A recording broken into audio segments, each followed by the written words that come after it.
নমস্কার বন্ধুরা, আজ 13ই মে 2026 চলে এলাম আজকের একটি গুরুত্বপূর্ণ আবহাওয়ার আপডেট নিয়ে। বন্ধুরা, গতকাল আমরা দেখেছি বিভিন্ন জায়গায় কিন্তু স্থানীয় মেঘ জমে ঝড় বৃষ্টি হয়েছে, কলকাতাতেও কিন্তু হয়েছে। তো আজকে কি সম্ভাবনা রয়েছে? হ্যাঁ, আজকেও সম্ভাবনা রয়েছে, কিন্তু সেটা কলকাতায় হবে না আজকে।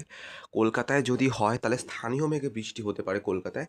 এমনিতে পশ্চিমের জেলায় আমরা দেখেছি কালকে বৃষ্টি হয়েছে, কালবৈশাখীর মতন পরিস্থিতি ছিল। আজকেও কিন্তু সেই রকম পরিস্থিতি থাকার একটি সম্ভাবনা রয়েছে, তবে আজকে অনেক কম সম্ভাবনা রয়েছে। আজকে কিন্তু কালকের মতন সম্ভাবনা নেই, আজকে কিন্তু অনেকটা কম সম্ভাবনা।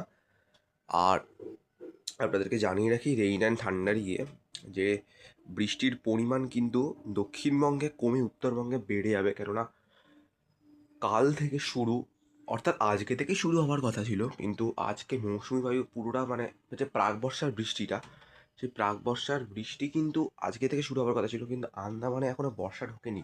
আন্দামানে কালকে বর্ষা ঢুকবে বা আজকে রাতের মধ্যে বর্ষা ঢুকে যাবে। তো আন্দামানে বর্ষা ঢুকলে উত্তরবঙ্গে প্রাক বর্ষার বৃষ্টি শুরু হয়ে যাবে। তবে উত্তরবঙ্গে এখন কিন্তু মোটামুটি মেঘলা করে আছে। দক্ষিণবঙ্গে কিন্তু আস্তে আস্তে আকাশ পরিষ্কার হবে। আপনাদেরকে দেখাই আমি 14 তারিখ, 14 তারিখও কিন্তু দক্ষিণবঙ্গে কোনো বৃষ্টি নেই, অর্থাৎ আগামীকাল উত্তরবঙ্গে কিন্তু বৃষ্টি বাড়বে। দেখতেই পাচ্ছেন গুয়াহাটি, আসাম, রংপুর, উত্তর বাংলাদেশ, এই সব জায়গায় কিন্তু প্রবল বৃষ্টিপাত হবে, এবং এই বৃষ্টিপাত স্বাভাবিক প্রাক বর্ষার বৃষ্টি। তো আজকে যেটা কথা ছিল আজকে হবে না, আগামীকাল থেকে প্রাক বর্ষার বৃষ্টি শুরু হবে উত্তরবঙ্গে, এবং আজকে রাতেই হয়তো আন্দামান ও নিকোবর দ্বীপপুঞ্জে ঢুকে যাবে বর্ষা। আর আপনাদেরকে একটা কথা জানিয়ে রাখি যে নিম্নচাপের প্রভাবে কিন্তু বঙ্গে বৃষ্টি শুরু হয়ে গেছে। বেশ কিছু জায়গায় কিন্তু স্থানীয় মেঘ জমে বৃষ্টি, ওটা নিম্নচাপের বৃষ্টি হচ্ছে। বঙ্গোপসাগরে আপনাদেরকে দেখে ভারী মেঘ, বঙ্গোপসাগরে কিন্তু ভারী মেঘ জমেছে। এই যে দেখুন, প্রচুর ভারী মেঘ জমেছে।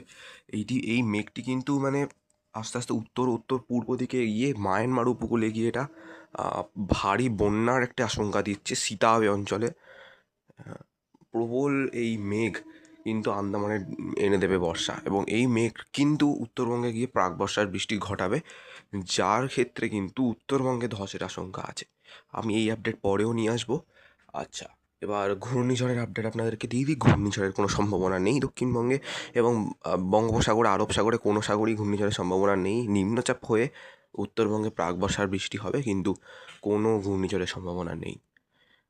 আর আপনাদেরকে তাপমাত্রার খবর দিয়ে ভিডিওটা শেষ করাই। দেখুন, তাপমাত্রা কিন্তু মোটামুটি স্বাভাবিকের মতনই থাকবে। স্বাভাবিকের থেকে দক্ষিণবঙ্গে 2 থেকে 3 ডিগ্রি একটুখানি বেশি আছে, এবং মাসের শেষে কিন্তু এই তাপমাত্রা কিন্তু মোটামুটি 37 থেকে 39 ডিগ্রি হতে পারে, এবং কয়েকটি জেলায় হয়তো লুয়ের মতন পরিস্থিতি হতে পারে, চান্সটা কম।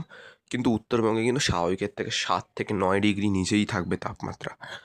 বন্ধুরা, এই ছিল আজকের আবহাওয়ার আপডেট। ভিডিওটা ভালো লেগে থাকলে লাইক সাবস্ক্রাইব অবশ্যই করে দেবেন। সঙ্গে থাকবেন, সুস্থ থাকবেন, টাটা।